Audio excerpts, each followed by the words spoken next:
ये क्या हुआ? ये किस तरह का मामला है? हमारे गांव में 2 दिन से सूरज डूब नहीं रहा और दूसरी तरफ तुम्हारे गांव में 2 दिन से सूरज उग नहीं रहा। और नहीं तो क्या। अरे तुमको क्या बताऊं, मेरी माँ को है रतौंधी, वो रात में देख नहीं सकती। अब यहाँ 2 दिन से मेरी हालत इतनी खराब हो गई है कि मैं क्या ही बताऊं। माँ घर के कोई काम कर नहीं पा रही क्योंकि रात है और रात में माँ को दिखता नहीं है।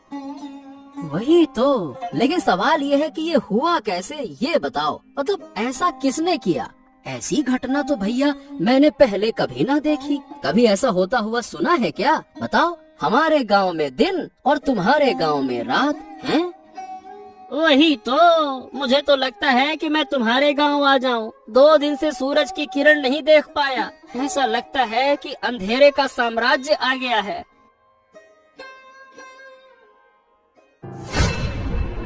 अरे अरे अरे अरे, ये क्या हुआ? ए भैया, तू ऐसे गिर काहे पड़ा? हरेंद्र, क्या हो गया तुझको? अरे मतलब क्या हो गया मुझे खुद समझ नहीं आ रहा। मैंने तुम्हारे गांव में आने के लिए जैसे ही कदम बढ़ाया और झटका लगा। बाप रे, मैं तो तुम्हारे गांव में प्रवेश ही नहीं कर पा रहा हूँ।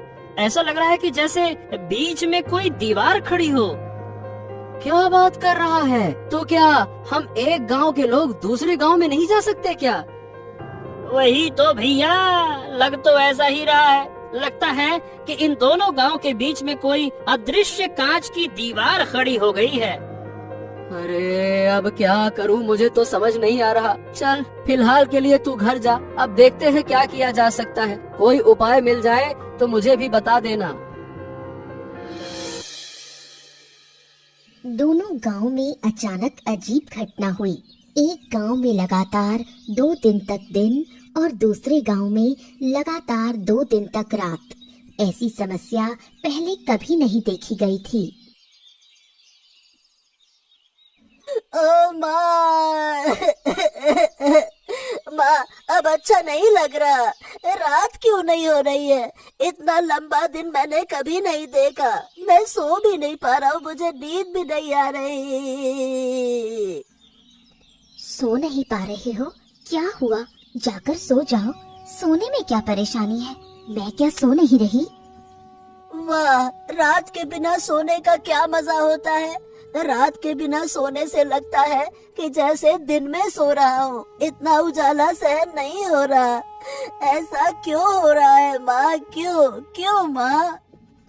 क्या पता किसकी नजर पड़ गई हमारे गांव पर। शायद कोई शाप लग गया है। सुना है हमारे पास वाले गांव में तो 2 दिन से रात हो रही है। 2 दिन से रात हो रही है और रात हो ही नहीं रही है। ये तो बहुत बेकार है। मैं दिन में यहाँ रहूंगा और रात को जाकर उस गांव में सो जाऊंगा। मुझे नहीं रहना दिन में। हाँ, ये हुआ। तुम कैसे सोओगे वो मुझे नहीं पता। 2 गांव के बीच एक अदृश्य दीवार बनी हुई है।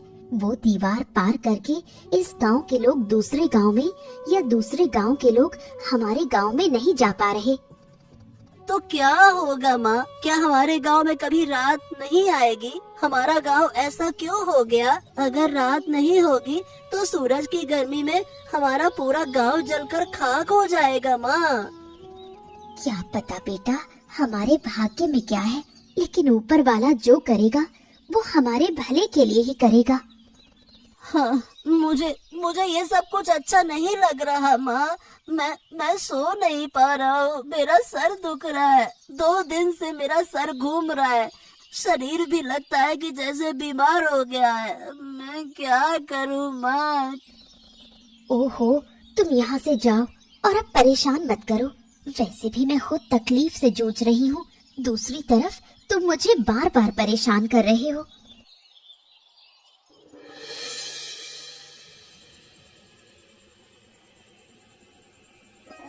रात के गांव में हरेंद्र की माँ शांता बूढ़ी रहती है, जिसे रात को दिखाई नहीं देता। इस वजह से अब जब गांव में रात हो गई है तो शांता बूढ़ी काफी मुश्किल में पड़ गई है। हरेंद्र, ओ हरेंद्र, कहाँ गए तुम? यहाँ आओ, मुझे बाहर ले जाओ। मुझे कुछ भी नजर नहीं आ रहा। अरे बस बस बस बस, आ गया माँ, आ गया। और कितना पुकारोगे? अरे तुम्हारी तकलीफों ने मुझे बेहाल कर दिया है। 2 दिन से तुम मुझे एक पल भी शांति से बैठने नहीं दे रही हो। हरेंद्र हरेंद्र हरेंद्र, कहाँ है, जल्दी आ। अरे मुझे भी तो बैठने दो।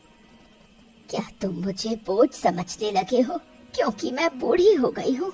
जब मैं स्वस्थ थी तब तुमने मुझे पाल पोस कर बड़ा किया, अब तुम मुझे बोझ समझने लगे। हो, यही तो तुम्हारा तरीका है। दिन रात बस एक ही बात बोलती रहती हो, बोझ हो गई हूँ। अरे तुम देख नहीं सकती हो तो चुपचाप बैठो तो सही। तुमको बैठना है नहीं, इधर उधर भटकना है। हाँ, अब ये बताओ तुम्हें बाहर जाने की क्या जरूरत है? देखो तो सही, पूरा गांव किसी न किसी समस्या में घिरा हुआ है और तुमको बाहर जाना है। क्या तुम्हें अकेले को समस्या है, गांव के और लोग नहीं? तुम्हें क्यों इतनी तकलीफ हो रही है? ऐसा है अम्मा कि मेरी तरह किसी के पास ये रतौंधी वाली माँ नहीं है जिसे लेकर वो परेशान हो। नहीं तो कोई काम तुम्हारे लिए अब नहीं है। घर के सारे काम मुझे करने पड़ते हैं और तुम्हारी देखभाल भी तो मुझे ही करनी पड़ती है। बस मेरी और देखभाल करने की जरूरत नहीं। जिस दिन मर जाऊंगी उस दिन तुम समझ पाओगे। तुम लोग बड़े होकर शायद बूढ़ी माँ को ऐसी हालत में छोड़ देते हो। ओहो, बस। अब ऐसी बातें मत करो। चलो बताओ कहाँ जाना चाहती हो, मैं तुम्हें लेकर चलता हूँ। फिर खाना भी बनाना है, तुम्हें खाना देना होगा, फिर बर्तन साफ करने हैं, तुम्हारा बिस्तर लगाना है, बहुत सारा काम है। चलो जल्दी बताओ कहाँ जाना है। दूसरी ओर दिन और रात वाले दोनों गांव के बीच ही एक बुढ़िया का घर है। बुढ़िया और साधु के बीच काफी बातचीत है। क्या काम किया आपने? आपका तो जवाब ही नहीं। मुझे तो विश्वास ही नहीं था कि आप ऐसा बड़ा काम कर पाएंगे। मैंने पहले कहा था कि मेरी शक्ति पर संदेह मत करना। मेरी शक्ति के बारे में किसी को अंदाजा भी नहीं है। पहले जितना संदेह था अब वो भी खत्म। एक गांव में लगातार दिन और दूसरे गांव में लगातार रात कर देना बड़े बड़े साधु भी ऐसा नहीं कर पाते। तो बताइए, क्या आप खुश हैं? अगर खुश हैं, तो अब मेरी फीस मुझे दे दीजिए। मैंने यूं ही रिस्क लेकर ये बड़ा काम नहीं किया। अरे आपके पैसों को लेकर मैं भाग थोड़ी ना जाऊंगी। मुझे तो बहुत मजा आ रहा है। दोनों गांव के लोग कैसे बेहाल हो गए हैं। मैं आपको जरूर पैसे दूंगी, साथ में इनाम भी दूंगी। आपने मुझे खुश कर दिया।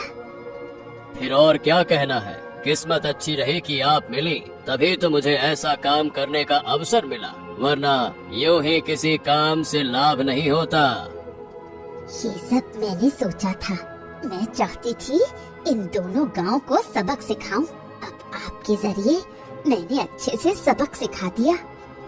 अब देखिए धीरे धीरे क्या होगा। दोनों गांव तबाह हो जाएंगे। दिन के बिना रात नहीं बन सकती।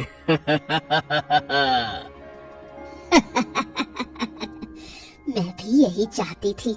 मैंने इस दिन का बहुत इंतजार किया है।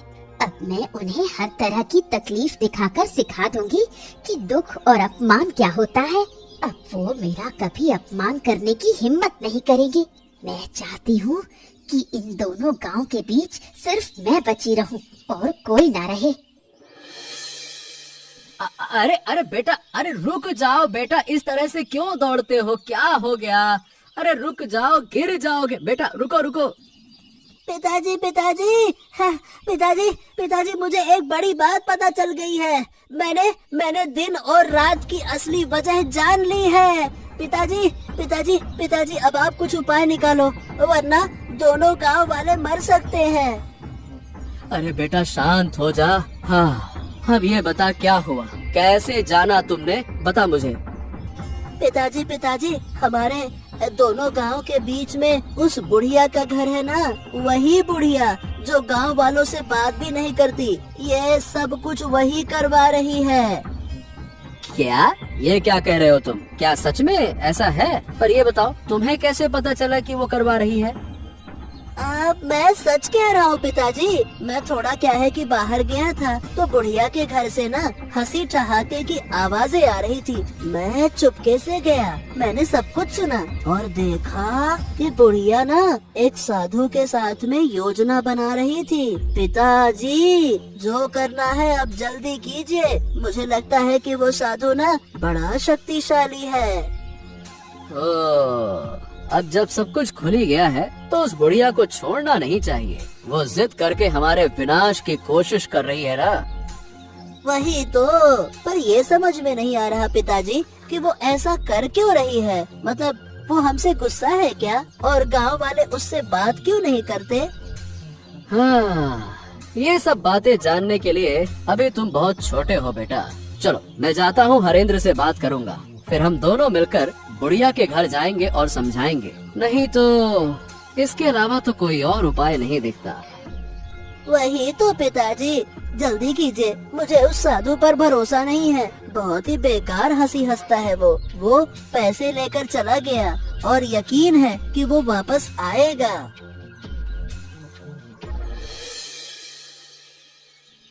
कैलाश और हरेंद्र जब बुढ़िया से सच्चाई पूछते हैं तो बुढ़िया सीधे इनकार कर देती है। वो किसी भी तरह ये मानने को तैयार नहीं कि उसका इसमें किसी भी तरह का रोल है। ओ सुनो बुढ़िया, हमने तुम्हारे साथ कुछ नहीं किया और जिन लोगों ने ये किया अब वो जिंदा नहीं है। फिर भी तुम हमसे क्यों नाराज हो, मुझे समझ में नहीं आता। नाराज ना रहूं तो क्या करूं? तुम लोग मेरे किसी काम के नहीं। मैं यहाँ अकेली हूँ, मुझे कितनी मदद चाहिए तुम्हें इस बात का अंदाजा भी है। मेरे साथ दो शब्द बोलने वाला भी कोई नहीं। ऐसा है कि लोग तुमसे बात इसलिए नहीं करते क्योंकि तुम गुस्सैल हो, तुम्हें गुस्सा बहुत आता है। गांव वाले तुमसे डरते हैं, इसीलिए कोई तुम्हारे पास नहीं आता। पर इसका मतलब ये नहीं है कि तुम हमारे गांव को नुकसान पहुंचाओ। तुमने किया या नहीं किया इसका राज खुल चुका है, हम सब जान चुके हैं, इसीलिए इनकार मत करो। तुम लोग मेरा बार बार अपमान करते हो, मुझे बदनाम करते हो। इसका अंजाम अच्छा नहीं होगा। मैंने एक बार सब बर्दाश्त कर लिया, अगर ये सब मेरे साथ दोबारा हुआ तो ऐसा मत सोचना कि मैं तुम लोगों पर रहम कर लूंगी। अरे बुढ़िया, तुम बेकार में गुस्सा कर रही हो। हम तर्क करने नहीं आए हैं, हम शांति पूर्वक प्रेम पूर्वक बातें करने आए हैं। देखो एक बार गांव की हालत तो देखो, एक गांव में सूरज उग नहीं रहा और दूसरे गांव में सूरज डूब नहीं रहा। ऐसे हालात पहले कभी किसी ने देखे हैं क्या, बताओ। अचरज की बात क्या है, तुम बार बार वही बातें क्यों कर रहे हो? क्या हुआ नहीं हुआ मैं वो देख ही रही हूँ, मैं इससे जुड़ी हुई हूँ। तुम लोग यहाँ से चले जाओ, मुझे अकेला छोड़ दो। तुम अकेली क्यों रहोगी? अरे भाई, लोगों का डरना इसलिए है तुमसे क्योंकि वो तुम्हें जानते नहीं हैं। पर इसका मतलब ये तो नहीं ना कि हम तुम्हारे शत्रु हो गए, हम तुमसे अलग हो गए। मैं अब और कुछ नहीं सुनना चाहती। अगर तुम जाओगे नहीं तो ये डंडा देखा है, इसी से तुम्हें पीट पीट कर लाल कर दूंगी।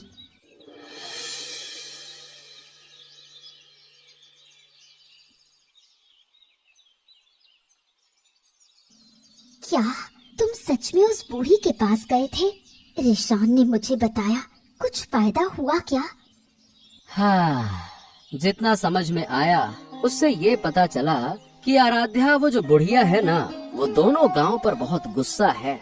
इसीलिए बूढ़ी ने किसी साधु की मदद से हमारे इन दोनों गांव के साथ में ऐसा किया। तो क्या इन दोनों गांव को फिर पहले जैसा करना संभव नहीं?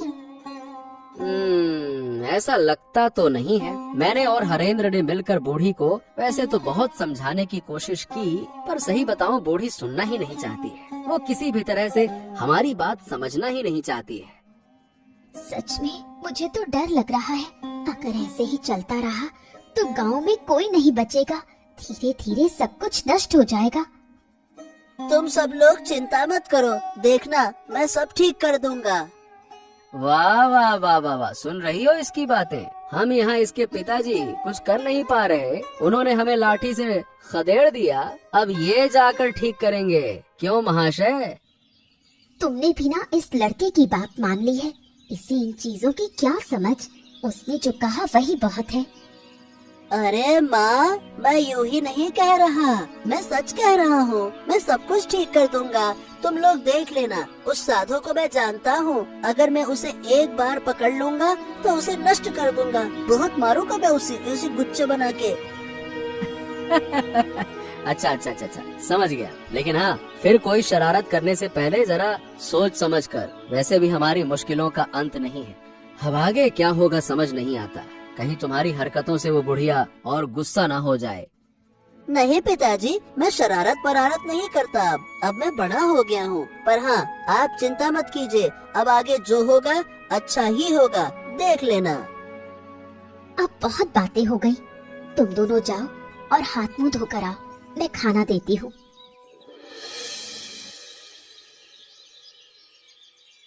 अरे साधु बाबा, आइए आइए बैठिए। मैं तो आपका ही इंतजार कर रही थी।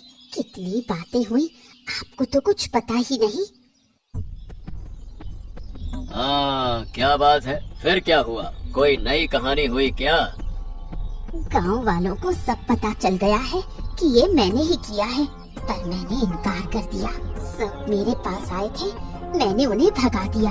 उनका इस विपत्ति में पड़ा हुआ चेहरा देखकर मुझे कितनी खुशी हुई। ठीक है, तुमने इनकार किया, ये अच्छी बात है। लेकिन पर जब लोग शक करते हैं तो बिना कुछ जाने, बिना किसी वजह के शक नहीं करते। कुल मिला के बात ये है कि किसी तरह से कोई हमारी बातें सुनकर गया है। कौन सुनेगा? मेरे घर के आसपास कोई नहीं आना चाहता। वो मुझे डायन कहते हैं, बोलते हैं मैं काला जादू करती हूँ। धीरे धीरे तुम्हारे मन का सारा दुख दर्द मिट जाएगा, है ना? अरे ये मेरा कमंडल कहाँ गया? अभी तो यहीं रखा था। ओहो, मेरे कमंडल में विशेष जल है, कहाँ चला गया? अरे कहाँ गया? मुझे ढूंढना होगा। अरे ए लड़के, मेरा कमंडल दे दे। मैं कह रहा हूँ मेरा कमंडल दे दे। तेरी इतनी हिम्मत कि मेरा कमंडल तू चुराए? मैं तुझे छोड़ूंगा नहीं। उसे पकड़ो, उसे रोक लो, वरना बड़ा नुकसान होगा। हमने जो झूठ बोला है वो पकड़ में आ जाएगा। उसे पकड़ना ही होगा। मेरा कमंडल उसके पास है और उस कमंडल में विशेष जल है। उसी जल से मैं फिर से इस गांव का रात और दूसरे गांव का दिन दूर कर दूंगा। चिंता मत करो। अब क्या होगा? सब कुछ तो फिर से पहले जैसा हो गया। उस बच्चे से कमंडल ले आऊंगा और फिर इन गांवों का दिन रात बदल दूंगा। तुम चिंता मत करो। हाँ।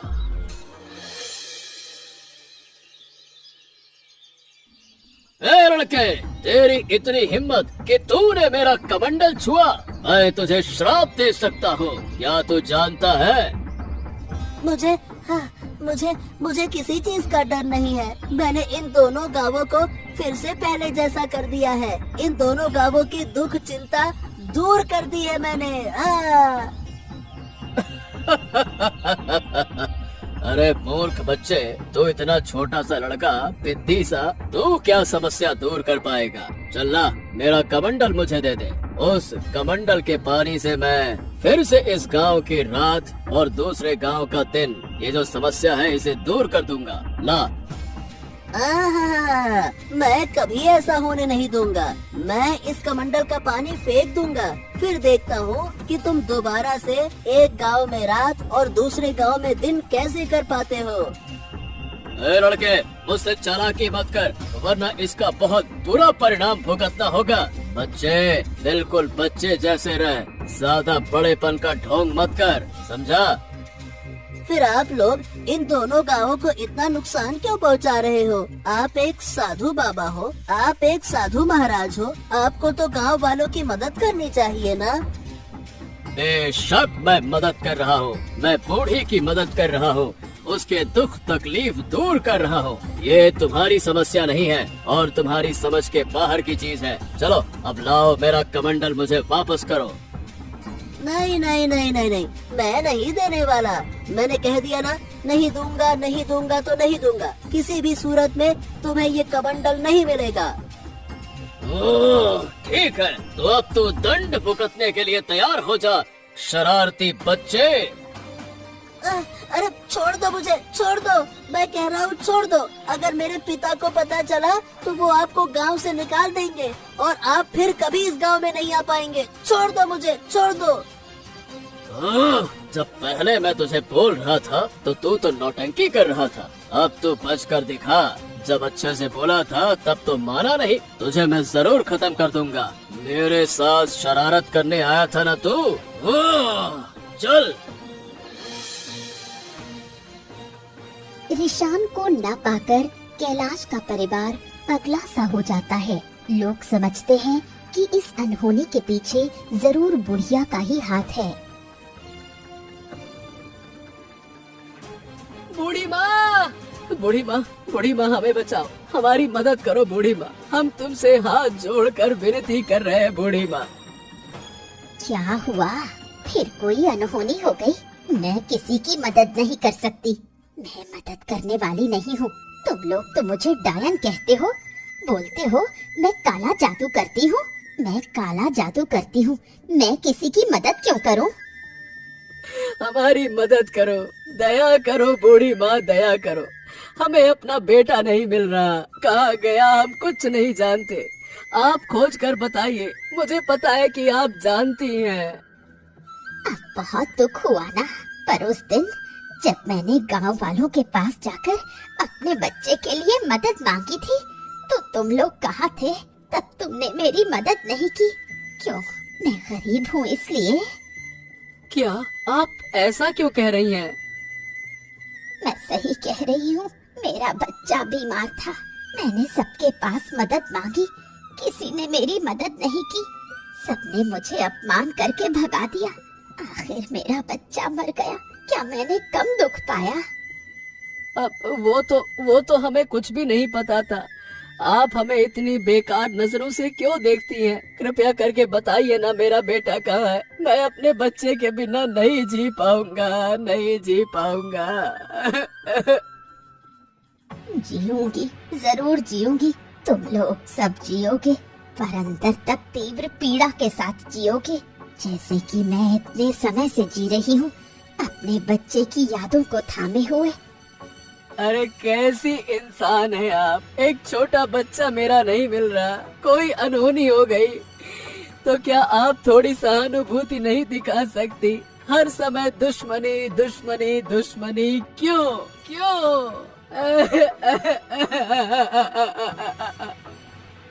उन बातों की मुझे परवाह नहीं, जो तुम्हारे भाग्य में लिखा है वही होगा।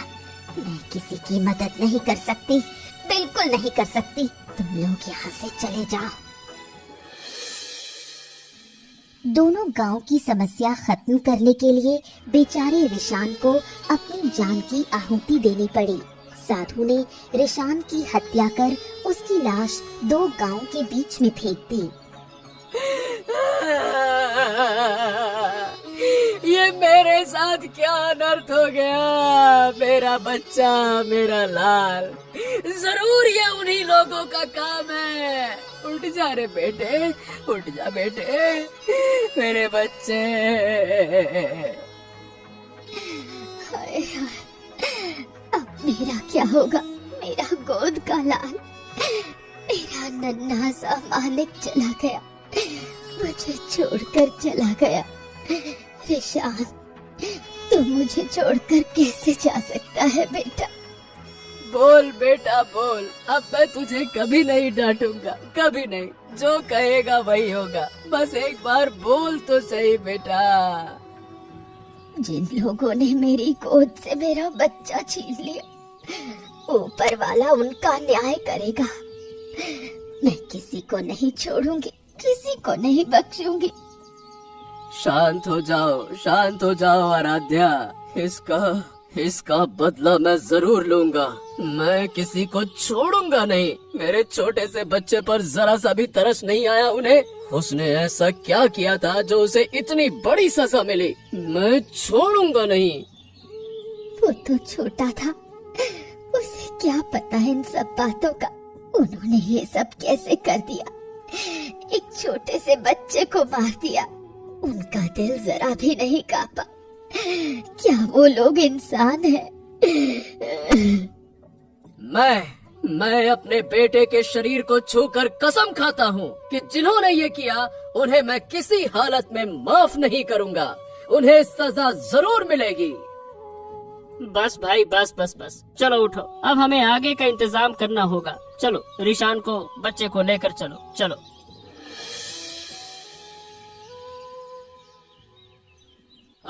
क्या बूढ़ी, अब तो तुम खुश हो ना? तुम्हारी मनोकामना धीरे धीरे पूरी कर रहा हूँ। अब तुम मेरी तरफ भी थोड़ा ध्यान दो। अरे आप चिंता मत कीजिए, आपके सारे पैसे मैं दे दूंगी, कोई दिक्कत नहीं होगी। आप बस इसी तरह मेरा काम करते रहिए। मैं इतनी खुश पहले कभी नहीं हुई। अगर तुम चाहो तो मैं तुम्हें और भी खुश कर सकता हूँ। जरूर चाहती हूँ, मैं चाहती हूँ कि इन दोनों गांव का एक भी बच्चा जिंदा न बचे, सबकी गोद खाली हो जाए। और जो लोग रो रहे थे उन्हें देखकर मुझे कैसी पिशाची सी खुशी मिल रही थी, क्या बताऊं। बहुत बढ़िया बहुत बढ़िया। तो तुम पैसों का इंतजाम करो, मैं एक एक करके इन दोनों गांव के सारे बच्चों को मार दूंगा। मैं वादा करता हूँ कि इन गांव में एक भी बच्चा जिंदा नहीं रहेगा। यही तो मैं चाहती हूँ, मैं इसी दिन का इंतजार कर रही थी। बेटे, तू ऊपर बैठा देख रहा है ना? देख, तेरी माँ तेरी मौत का बदला ले रही है। जो दर्द मुझे हुआ था वही दर्द अब मैं सबको दूंगी। इतनी जल्दी खुश मत हो, हमें धीरे धीरे सब करना होगा। आज से हर रात इन दो गांवों में एक एक बच्चा गायब होगा और मैं उसका बलिदान दूंगा। इससे तुम्हारा भी फायदा होगा और मेरा भी स्वार्थ सिद्ध होगा। कोई दिक्कत नहीं, मैं हर रात तुम्हें बच्चों को पकड़ने में मदद करूंगी। जरूरत पड़ी तो खुद पकड़ कर लाऊंगी। सब मुझे डायन कहते हैं, अब मैं उन्हें दिखाऊंगी असली डायन क्या होती है। तो फिर ठीक है, मैं बलिदान की पूरी व्यवस्था करता हूँ। हर रात एक बच्चे की हत्या करनी होगी, तभी मैं और शक्तिशाली बनूंगा। नहीं, अब ये सब कुछ और नहीं चलेगा। मैंने अपने बेटे को खो दिया है, मैं नहीं चाहता कि किसी और का बच्चा ऐसे मरे। बच्चे को खोने का दर्द मैं अच्छी तरह से जानता हूँ। हाँ लेकिन कैलाश, अब हम करेंगे क्या दादा? वो साधु तो बहुत ताकतवर है, उससे हम लड़ेंगे कैसे? साधु को बाद में देख लेंगे, पहले उस डायन बूढ़ी का कुछ करना होगा। उसका दिमाग खराब हो गया है, बेटे को खोकर पागल हो गई है वो पागल। अच्छा ठीक है, लेकिन हम उसे मार तो नहीं सकते हैं ना? हमने अपने बेटे के शरीर को छूकर कसम खाई है, जिन्होंने ये किया है उन्हें सजा देंगे। उस डायन बूढ़ी से बड़ी सजा और कोई नहीं हो सकती। अच्छा, क्यों नहीं मार सकते?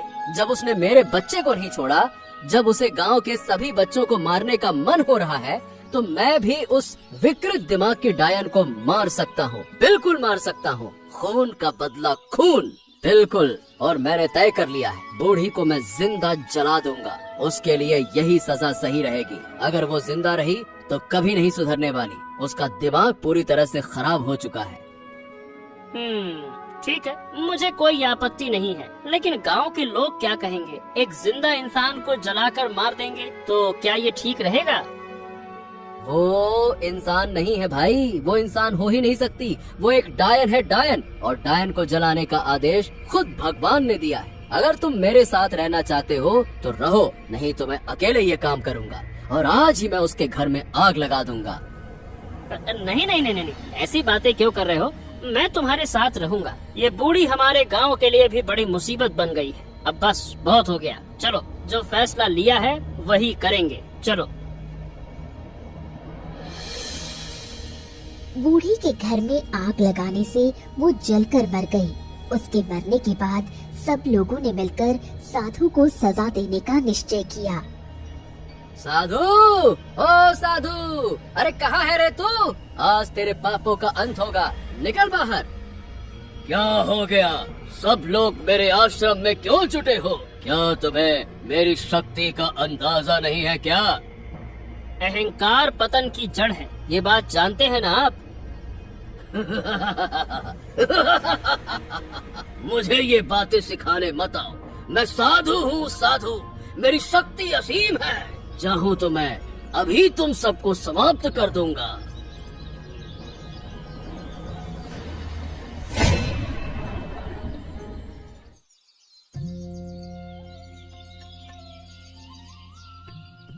हाँ, आखिरकार हमारे गांव से बुरी नजर हट गई। अब हमारे गांव पर फिर कोई विपत्ति नहीं आएगी। अगर फिर कभी कुछ हुआ तो हम सब मिलकर उसका सामना करेंगे।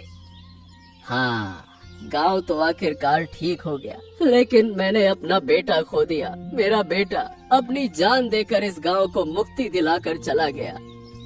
चिंता मत करो कैलाश, जब तक इस गांव के लोग जिएंगे तुम्हारे बेटे को सब याद रखेंगे, सब तुम्हारे बेटे का सम्मान करेंगे। पीढ़ी दर पीढ़ी तुम्हारा बेटा हमारे इन दोनों गांव के बीच जिंदा रहेगा। ऐसा ही हो बूढ़ी माँ, ऐसा ही हो। लेकिन अब से हमें ये भी ध्यान रखना होगा कि बूढ़ी के बेटे जैसा कोई और बच्चा किसी बीमारी में आकर मदद ना पाकर मर ना जाए, वरना हर घर में ऐसी डायनें पैदा हो जाएंगी। बिल्कुल सही कह रही हो आराध्या। हम सब एक दूसरे का ध्यान रखेंगे। ये दोनों गांव अब से अलग नहीं रहेंगे, बल्कि हमेशा एक दूसरे की मदद करेंगे। ऐसा ही हो। और मैं अनुरोध करूंगी कि मेरे बेटे के लिए सब लोग प्रार्थना करें, सब मेरे बेटे को याद रखें, सुख शांति से रहें। ऐसे ही मजेदार किस्से देखने के लिए हमारे चैनल को सब्सक्राइब करना ना भूलें।